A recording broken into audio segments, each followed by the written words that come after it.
नमस्कार दोस्तों, मैं हूं एलपी रंजन और मैं आप सभी का राजधानी कोचिंग सेंटर अशोक राजपटना के यूट्यूब चैनल पे स्वागत करता हूं। इसके पहले वाले वीडियो में मैंने टीआरई 2 के वर्ग 1 से 5 जो 14/12/2023 को परीक्षा हुई थी उसके मैथ के क्वेश्चन को 8 क्वेश्चन को सोल्व कराया था और मैंने बोला था कि शेष 8 क्वेश्चन अगले वीडियो में कराऊंगा। तो आज हम लोग टीआरई 2 के वर्ग 1 से 5 के मैथ के शेष 8 क्वेश्चन को सोल्व करने वाले हैं। क्वेश्चन नंबर 31 से 38 तक हम लोग कर चुके थे। अब जो होगा क्वेश्चन नंबर 39 से प्रारंभ होगा। बोर्ड पे देख रहे होंगे क्वेश्चन नंबर 39 लिखा हुआ है। ये भी अलजेब्रा का सवाल है, बहुत ही आसान सवाल है। समीकरण x² - 4 बराबर 0 का मूल है। ये द्विघात समीकरण है, बहुत दो पद का ही है, तो आसान तरीका से सोल्व कीजिए। देखिए कैसे, x² - 4 बराबर 0, तो आप सीधा लिख सकते हैं x² बराबर 4। x बराबर का मूल है का मतलब क्या हुआ? मूल है का मतलब x के कितने मान के लिए ये समीकरण संतुष्ट होगा। तो ये जल्दीबाजी में कभी भी गलती नहीं कीजिएगा कि x² बराबर 4 है, 4 है, तो x बराबर 2 होगा। सिर्फ 2 नहीं होगा, यहां प्लस माइनस 2, अर्थात देखिए x का यदि +2 भी का स्क्वायर करें तो भी 4 होगा, -2 को भी स्क्वायर करें तो भी 4 होगा। तो इसके जो मूल है वो क्या हो गए? 2 और -2। अब विकल्प में देखें, ए विकल्प 2 है, ए भी होगा, बी विकल्प -2 है, ए भी होगा। तो इसमें से जो आंसर होना चाहिए वो कौन होना चाहिए? डी, चूंकि उपयुक्त में से एक से अधिक। तो इसके जो मूल है 1 से 2 विकल्प में सही है, तो यहां पे आंसर इसका होगा डी होगा। आसान सवाल था। अब आते हैं अगले प्रश्न की ओर।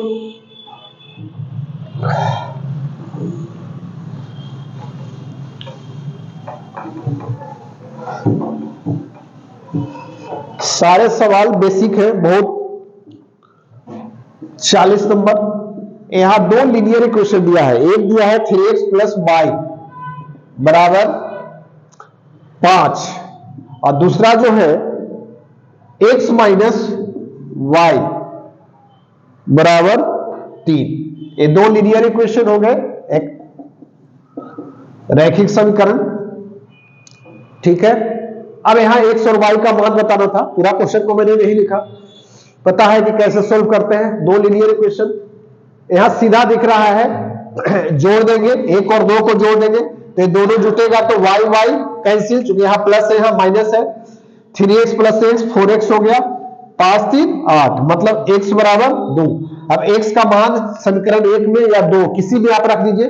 मान लो 1 की बात करेंगे तो 1 में रखें 3 × 2 + y बराबर 5, y बराबर 3 दूनी 6, 5 - 6 क्या होगा? -1, मतलब x हो गया 2 और y हो गया -1। इसके विकल्प जो है ए विकल्प है इसका।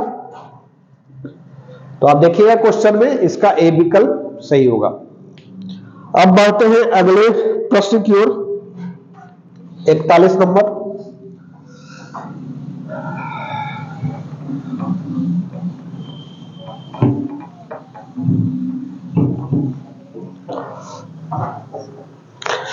इकतालीस नंबर जो क्वेश्चन है ये नंबर सिस्टम का पार्ट है। कह रहा है निम्नलिखित में से कौन सा प्राकृतिक संख्या का वर्ग नहीं हो सकता है? पूरा लिख देता हूं थोड़ा। निम्नलिखित में से कौन सा एक प्राकृतिक संख्या का वर्ग नहीं हो सकता है?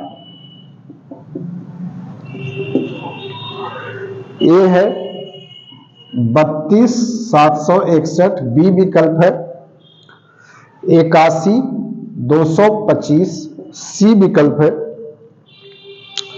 42,437 और डी और ई मैं नहीं लिख रहा हूं, उपयुक्त में से एक से अधिक, उपयुक्त में से।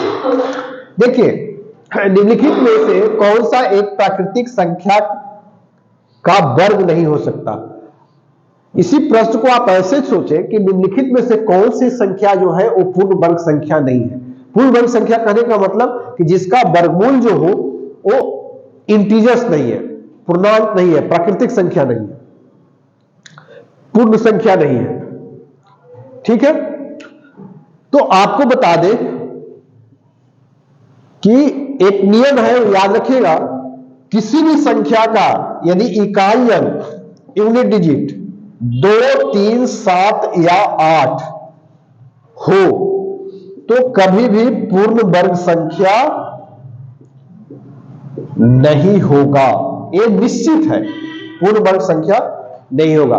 किसी भी संख्या का इकाई या तो 2 हो या 3 हो या 7 हो या 8 हो तो संख्या पूर्ण वर्ग संख्या नहीं होगा। इसका मतलब कि उसका वर्गमूल कभी भी प्राकृतिक संख्या नहीं होगा, जब भी होगा तो डेसिमल में होगा। तो आप ये कह सकते हैं कि क्या इकाई अंक 1 है, इसके अलावा 4 जो हो गए कुल 0 से 9 तक 4 ए हो गए, तो रिमेनिंग कितना बच गया? 6। 1 हो गया, 0 हो गया, 4 हो गया, 5 हो गया, 6 हो गया, 9 हो गया। तो यदि ए इकाई अंक है तो पूर्ण वर्ग संख्या होगा। इसमें क्या है, हो भी सकता है, नहीं भी हो सकता है। जैसे यदि हम 1 की बात करें तो 21 पूर्ण वर्ग संख्या नहीं है, लेकिन 121 है, 121 का वर्गमूल 11 होगा। ठीक है, तो हमको इसी से काम चल जाएगा। सिर्फ कह रहा था निम्न से कौन सा एक प्राकृतिक संख्या का वर्ग नहीं हो सकता है। सीधा दिख रहा था कि सी विकल्प है जिसमें इसका इकाई अंक 7 है, तो ए तो निश्चित पूर्ण वर्ग संख्या नहीं होगा, मतलब किसी भी प्राकृतिक संख्या का वर्ग नहीं होगा, ये निश्चित नहीं है। आपके पास समय है तो बाकी का 2 वर्गमूल निकाल के देख लीजिए, नहीं समय है तो उतना रिस्क लेने की जरूरत नहीं है, रिस्क लीजिए, बस ज्यादा समय बर्बाद करने की जरूरत नहीं है, सीधा आंसर मारिए। इस एक प्रश्न में दिया ही होगा कि ये पूर्ण वर्ग संख्या होगा, मतलब एक प्राकृतिक संख्या का वर्ग होगा। तो इसी को ऐसे है दोनों, आप चेक कर लीजिएगा। अगले प्रश्न की ओर 42 नंबर। तो इसको नोट डाउन कर लेंगे जो नहीं जानते होंगे ये बात को।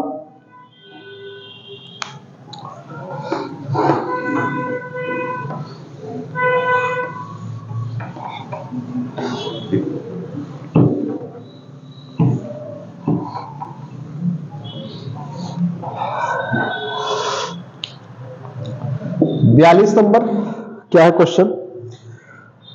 1.5 x बराबर 0.04 y ये दिया हुआ है, ये दोनों बराबर है। निकालना क्या है? y माइनस एक्स बटा y प्लस एक्स।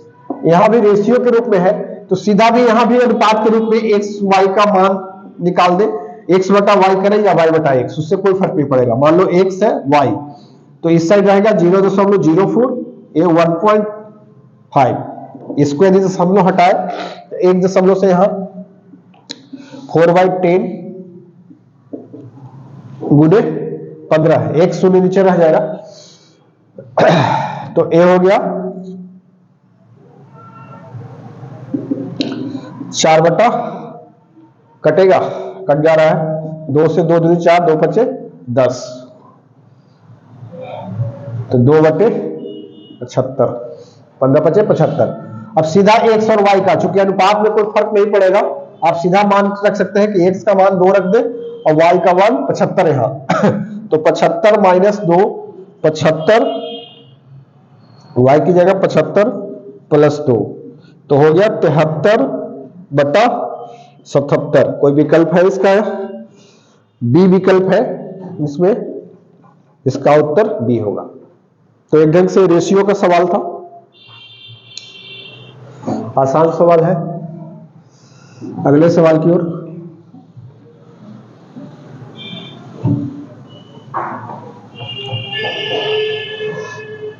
43 नंबर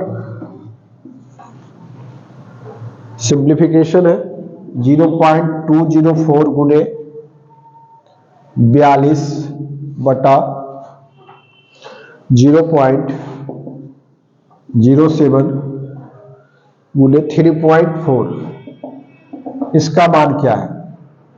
सीधा दिख रहा है, यहां पे दशमलव के बाद 3 अंक, इसमें कोई दशमलव नहीं है, यहां 2 अंक का 1, यहां भी 3, सीधे सारे दशमलव उड़ा देता हूं, मतलब 204 गुने 42 संक्षिप्त में ये 7 हो गया, दशमलव हटाएंगे तो अंक के पहले शून्य का कोई वैल्यू नहीं रह गया, यहां 34। ऐसे आप कीजिएगा 204 बटा 1000, फिर इसका 100 ऊपर जाएगा, एक ही बात है, यहां दशमलव के बाद 3 अंक है, इसमें 2 अंक गुना में जुटेगा, और यहाँ एक, यहां भी दशमलव के बाद 3 अंक मिलेंगे, तो ये बराबर बराबर संख्या है, तो सारा दशमलव हटा दिए। अब देखिए ये कटता है तो 7 छक 42, ये तो कट गया, 2 3 6 17, 17 के पहाड़ा में आएगा 17 21 17 3, 17 दूनी 34, ठीक है, मतलब 12 तिया 36, 36 पूर्ण वर्ग हो गया, इसका वर्गमूल क्या होगा 6, विकल्प में है 6, विकल्प सी है, इसका उत्तर सी होगा। तो ये सिंप्लीफिकेशन था, सरलीकरण था, आसान है, ठीक है। अगले सवाल की ओर चले।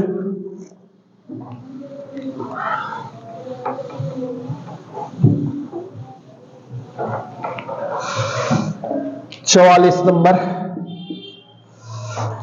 क्वेश्चन कह रहा है y का x प्रतिशत 100 है, y का मतलब गुना लिख सकते हैं, x प्रतिशत का मतलब लिख सकते हैं x बटा 100, a किसके बराबर है, a 100 है, चलो ठीक है।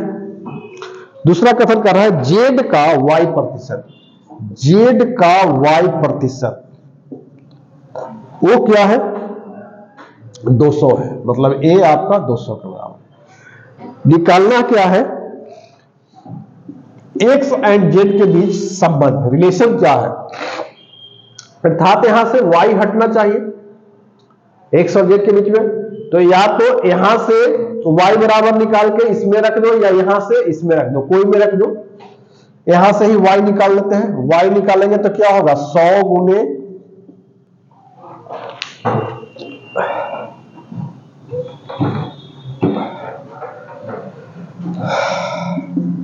y बराबर 100 गुने 100 बटा x। अब ये y का मान इसमें रख दे, तो z गुने y की जगह लिखेंगे 100 गुने 100 बटा x, और नीचे 100 रह गया बराबर 200, ये 100 कैंसिल हो गया,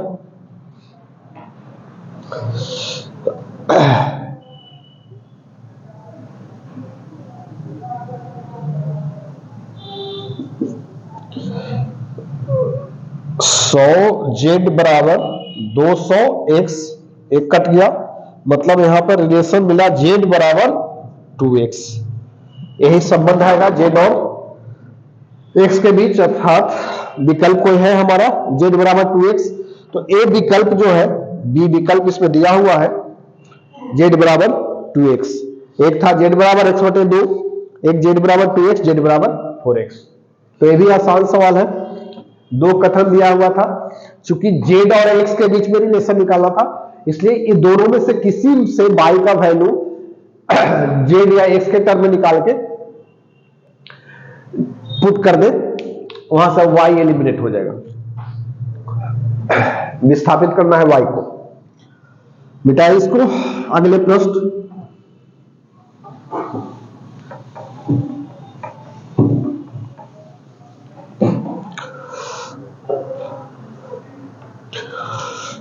पैंतालीस नंबर, एक समबाहु त्रिभुज की ऊंचाई, कोई समबाहु त्रिभुज है, समबाहु त्रिभुज का मतलब तीनों भुजाएं बराबर,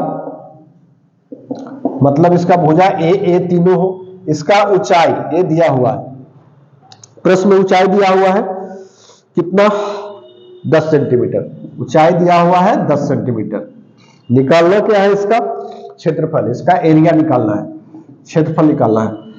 ऊंचाई का फॉर्मूला होता है √3/2 गुने भुजा, मतलब ऊंचाई का मतलब √3/2 गुने भुजा, एक किसके बराबर होगा 10 सेंटीमीटर। क्योंकि हमको क्षेत्रफल निकालना है तो क्षेत्रफल निकालने के लिए भुजा की जरूरत पड़ेगी। अब यहां से भुजा क्या हो गया a, इधर जाएगा तो 10 गुने 2/√3 मतलब 20/√3 सेंटीमीटर। क्षेत्रफल क्या होता है √3/4 a स्क्वायर, भुजा स्क्वायर, √3/4 इसका स्क्वायर करें तो 20/√3 गुने 20/√3, एक √3 कैंसिल हो गया, 4 × 5 = 20 हो गया, मतलब 100/√3 सेंटीमीटर स्क्वायर, वर्ग सेंटीमीटर। ये इसका उत्तर होगा।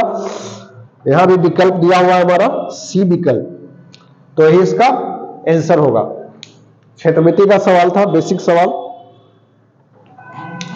मिटाए। अगले सवाल 46 नंबर और लास्ट सवाल है। 46 कह रहा है निम्न लिखित में से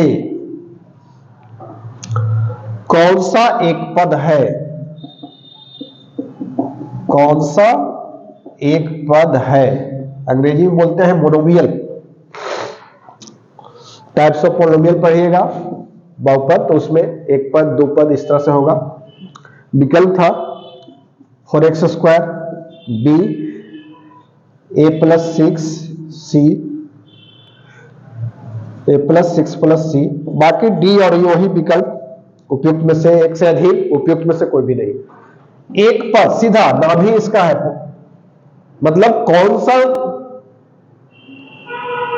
ऐसा है जिसका पद एक है, सीधा दिख रहा है ए विकल्प, इसमें एक पद है, इसमें दो पद है, कैसे a6, इसमें कितने पद है 3 पद है, अंग्रेजी में नाम है मोनोमियल। तो बेसिक सवाल है थ्योरी पर, तो इसका आंसर 4x² होगा, इसमें कुछ सोल्व नहीं करना है। तो इस तरह से TRE2 वर्ग 1 से 5 के हम लोग मैथ के सारे क्वेश्चन जो पूछे गए 16 क्वेश्चन और सोल्व कर चुके। तो सारे वैसे अभ्यर्थियों जो TRE3 या TRE4 देने वाले होंगे या सक्षमता परीक्षा देने वाले होंगे, उन सभी के लिए लाभदायक होगा। आज के लिए इतना ही, बाकी अगले वीडियो में मिलेंगे। बहुत बहुत धन्यवाद।